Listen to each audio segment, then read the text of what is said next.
Hey, friend, I have a sore throat. I hate admitting when I'm sick. Ask my partner. She's making me drink a bunch of tea, and I also hate that. I don't like the flavor of tea with all kinds of stuff in it. So, right now, I'm drinking ginger tea with cayenne pepper and lemon and honey and all that stuff. But my throat really is scratchy. So, forgive me for showing up looking like this. I just thought it was more important for me to make the video than appear perfect because, like I said in my last video, let's just get into the habit of doing this imperfectly. Okay, so let's jump in. Today I'm talking about how I make my thumbnails. And my process is really simple. So this is why I wanted to share it with you.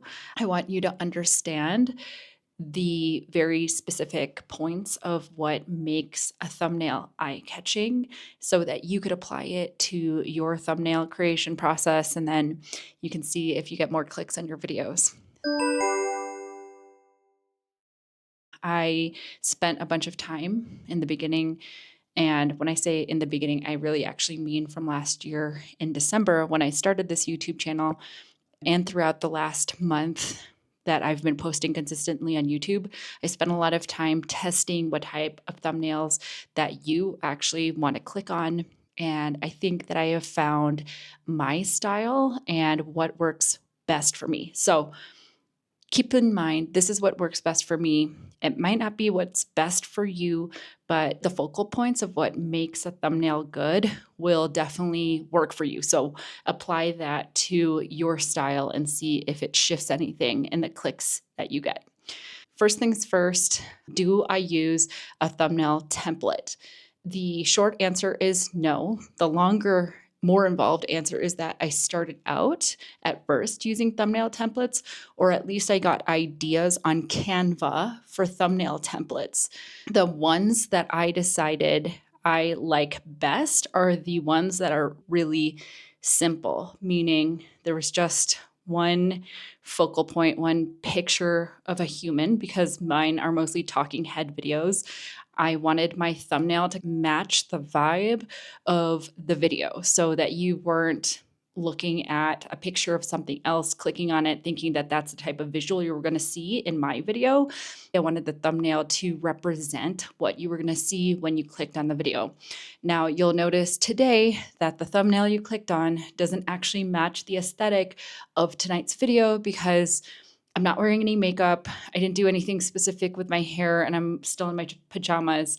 And my lighting is different. And the reason why my lighting is different right now is because I decided to play, since I don't really have the energy to do anything about my physical appearance. I wanted to play with the lights. So what I generally do to mimic those very simple one focal point type of thumbnail is I do still images of myself, and I'm going to tell you what camera I use, the settings I put the camera on, and how I take the picture. But if you don't have this camera, I don't want you running out to buy this camera. I want you to be able to use your phone and use the settings that closely mimic the settings that I'm using on my phone so that your pictures can come out similarly. If you hear licking noises in the background, it's my dog, and I don't have enough of a voice to kick him out. So sorry about that sound if you're hearing it. The camera that I'm using for my thumbnails is this camera right here. It is the Canon PowerShot G7X Mark II. If you look up this camera, you're going to see that this camera is actually from 2016. Hey, it's Editing Jen here, and I just want to say that at the time that I bought this camera, it was not this much money. I don't know what happened, but when I did research the camera about 9 months ago on YouTube, it seemed like this camera had become trendy. So maybe that's what happened here. But I was just looking at the price of this camera on Amazon, and I bought this camera for under $700 back in 2015 or 2016. So not sure why this price of this camera has risen significantly, but I am going to put a link in the description in case you're really, really interested. But To be honest, I would just use your phone settings, your phone's camera to take these still images. And I do teach you how to do that a little bit later in the video. I've had this camera this entire time. I thought I was going to use it for YouTube again. And I really liked that it had this flip screen. And so I thought I was going to use it for video. It's never the equipment, guys. It's never the equipment. I don't know when I'm going to get that through my head. I don't know if you need to get that through your head. If you're watching me, maybe you're a techie type of person, or maybe you're like I do, but I didn't use it for video. So anyways, I decided to pull it out recently and I checked it out on YouTube. Turns out that there were a lot of people using this camera to take still photos. And some people were even using the flash on it, which I haven't tried that yet, but I definitely will for a thumbnail. So maybe you'll see that in the future. But something that I really like about this camera is that the pictures right out of the camera, without me editing the pictures at all, are super beautiful. It gives a really good depth of field, which means that what you're seeing, the picture of me, is generally in focus. And then my background is a little bit blurry already. So I'll show you what that looks like here on the screen. The way I get these pictures is that I turn on the camera, I flip up the screen. You can see yourself in the camera. This doesn't have a memory card in it, so I'm not going to be able to show you exactly the process of taking my picture, but you can see yourself in the camera. My self timer, the setting on it is a custom setting, and I have the custom setting actually set to 10 seconds for the wait time, and I have it set to 10 shots. So it waits 10 seconds, and then it takes 10 rapid fire shots in a row. There's a little bit of time in between each photo for me to reposition myself so I can get 10 different shots. And this is a secret that I learned as a makeup artist when I was working on set with a model and the photographer is just like clicking away. You don't want to make big movements. You want to do really small, subtle movements, because if you make too big of a movement, then what you'll catch with your camera is a lot of blur, especially because I'm using this camera without a flash and I'm generally taking my pictures in daylight using my window. If you want to see what my window looks like, look back at my gear video and you'll actually see the window that I'm using for its natural light. So it's not a floor to ceiling window. It's just basically from my chest up, and the window spans the full wall. I use the curtains and cover up some of the light coming from the window so that it doesn't light me so brightly that you can't see my features. So anyways, that's the camera setting that I have in order to get photos of myself. I always have my screen open when I shoot so that I can see that I'm in frame. Now, another thing that I'm doing is I'm making sure that I'm looking at the lens of the camera. So whether you're using this type of camera or your phone, you want to make sure that you're not staring at yourself in the viewfinder here and that you're looking into the lens. So it looks like you're looking at the person looking at your thumbnail and not like you're looking off into the distance, unless that's actually the look you're going for. But if you're trying to look like you're making eye contact, make sure you are looking into the lens. I actually like my photos a little bit darker. So I generally use my camera on negative like 75%. There aren't actual percentages on the top of the camera. I hope you can see this. I hope it's in focus. But you can see that it's actually set to just one tick above the -1. So depending on how bright and sunny the day is, I have taken some of the pictures up to -2. So what that's doing is it's shutting down the actual amount of light that's being let in through the lens. If you are somebody who knows the technical terms for what I'm trying to describe here, please put it in the comments. I'm just letting you know in very layman's terms from what I know, not a professional photographer, the setting that I used on my camera. So I don't like my pictures overexposed, and that is why I am turning the exposure way, way, way down. Now, to make sure that I am in focus when I'm shooting, what I'll do is I'll tap on the screen to make sure that it's my face that that little box is focusing on. I know you can do it with your iPhone. I don't know if you can do it with an Android. I'm sure you can. The Android cameras are phenomenal. So I'll tap on the screen, I'll tap on my face to make sure it's my face that the camera is focused on. I'll push the button and then I'll stand back and do my 10 poses. And I'll do this repeatedly. I'll probably do it like 4 times at least. I have a series of 40 photos to look at and choose from. If this is your first time doing like a self-portrait shoot, you're going to find that there are a lot of photos of yourself that you don't like. Don't get down on yourself. Remember, what you're going for is a clear photo of you where you're making a connection. This is for you if you are a talking head style video here on YouTube or on whatever social media you're posting to. You want to just make sure that you are in focus unless you're going for a different aesthetic. So after I get those 40 photos, if I didn't get the one that I wanted, I'll do it again. If I did get a few usable ones, then I'll move on. The next step for me is to bring the photos into Canva. I am no longer using a Canva template. I'm using the photo itself to guide my aesthetic of the thumbnail. So what I'll do is I'll find the best. Actually, I make 3 at the same time. I'll find the best 3 photos or 3 photos where I have a different expression. And I will set myself up in Canva with a canvas that's the perfect size for a YouTube template. So I always do it in 3s. The reason why is because I like to conduct those thumbnail tests, especially if I got 2 photos that have a completely different vibe than each other. Then I will create 3 different thumbnails with 3 different vibes. You don't have to do this. I'm just letting you know this is what I've been doing since I found out about the thumbnail test that you can do inside of your YouTube studio. I'll set up each of the photos so that the frame is the frame that I want my thumbnail to be in.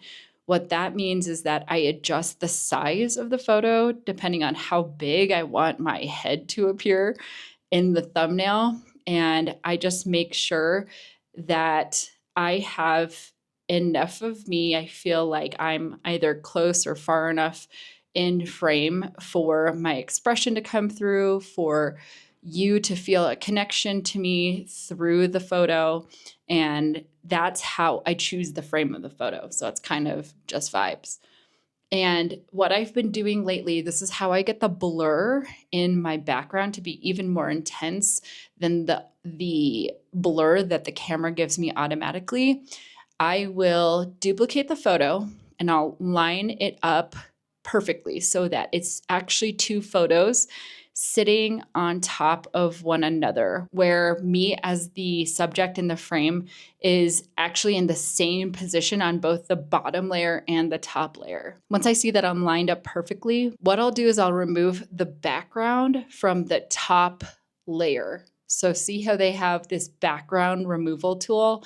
I'll remove the background from the top layer, and then I'll click and make sure that I'm on the bottom layer, and I will go into the effects section here on Canva, and I'll make sure that I've selected the entire image, and I will blur that whole image out. What you'll find is that when you click out of the effects area and you go back to see the entire image with all of its layers, you'll see that the background is very blurred, and you, or me in this case, the subject is very in focus. Then I'll play around with how bright I make the top layer, which is the layer that has the photo of me. So I will just make that layer bright enough so that I am really popping off of the background. Next, I move on to choosing a font. I usually like to use a bold font, a fun font, in a color that works complementary to the colors that you're seeing inside of the photo. I don't mean technically complementary, I mean a color that pops. So, say I'm wearing like a green shirt, I might pick an orange font. So, it's not exactly opposite, but it's close to the opposite on the color wheel. And this is color theory, which I'm not diving into here. I'm just giving you ideas for what you can do as far as text on screen. I try to keep all the text on screen to under 5 words. And the text on screen, the words that I'm choosing, I'm trying to choose words that I haven't already used in the title of the video. So I want the text on screen to be eye-catching, meaning separately from the title, I want you to be curious about the thumbnail just based on the image and based on the word or words that you're seeing in the thumbnail. So, my goal is to make the thumbnail pop, of course, against all of the other thumbnails you might be seeing on the screen, but also just in its own right. So, I'm not always trying to create a thumbnail for the purpose of contrasting the other thumbnails that are popping up against mine. I'm just trying to make sure that if I'm just looking at that thumbnail individually, does it pop? Does the word or the words that I'm using in that thumbnail, does it entice me to click? That is my litmus test. I'm probably saying that wrong, but that's the test that I use to know whether or not I'm happy with my thumbnail. So, like I said, I'll do this 3 times with 3 different photos. And sometimes I might use a photo that I took on a different day with a different outfit on. I might use a photo where I'm not looking to camera, I'm looking off camera in one shot, I'm looking to camera in another shot, I have my mouth closed in another shot. I'll test out different words. So, say I'll have one word in one of the thumbnails, 2 or 3 words in another thumbnail, and so on. You don't have to do this thumbnail test. I've just been liking doing this thumbnail test because I kind of get curious about which thumbnail you're actually going to like the best. It's always interesting for me to see which thumbnail wins. So once I'm done creating the thumbnail, I will upload them. And this is where I then just move on to setting up the rest of my video before I publish it. The finished product of the thumbnail that you actually see after the thumbnail test runs generally for me has been coming through about 4-ish days or so after I set the thumbnail test up, even though the thumbnail test can run for up to 2 weeks.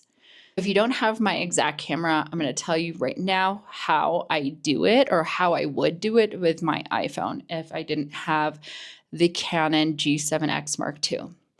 What I would do is I would go into the camera and I would choose portrait. If you have an Android, maybe there's some sort of setting that's similar, or a camera app where you could find a similar setting.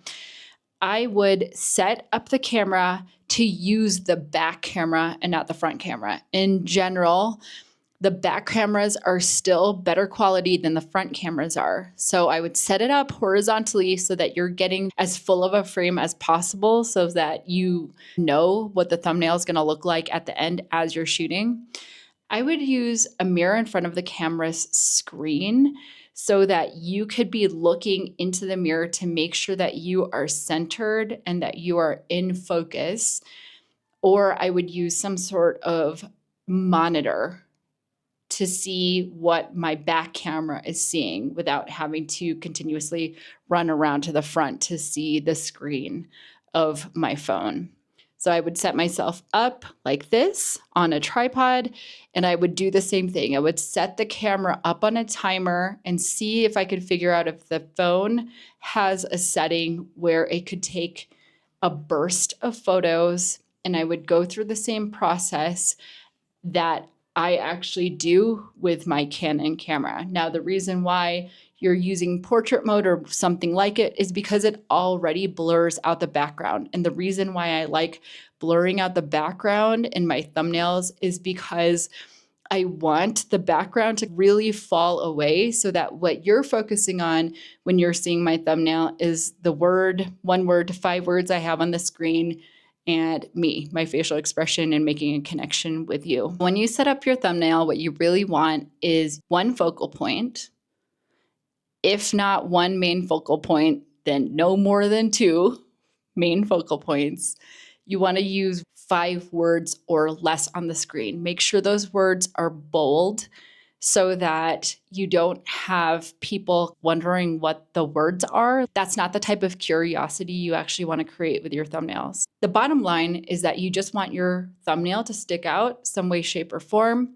So you don't have to follow anything that I've told you. You could simply use one of the still images that YouTube is offering to choose for you when you come to that part of the YouTube studio and you're setting up your videos, and it asks you if you want an automatically generated still image from the video. You could totally say yes to that. I have seen creators, if you know the creator Doe Dash, you'll see that her thumbnails are really, really simple. It almost looks like she's allowing YouTube to just choose the thumbnail as a still shot that was part of her video. And she's doing really, really well with those thumbnails. There's no words on the screen. There's no fancy edits. I don't think she's putting them through Canva.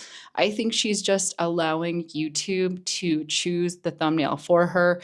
And that's actually working out well. So I know that I've given you a lot of tips, but I want to also just give you and myself the permission to make really simple thumbnails so that what you're focusing on is posting the video and not getting caught up in perfectionism. Hope this was helpful. I'll look forward to seeing you again in the next one.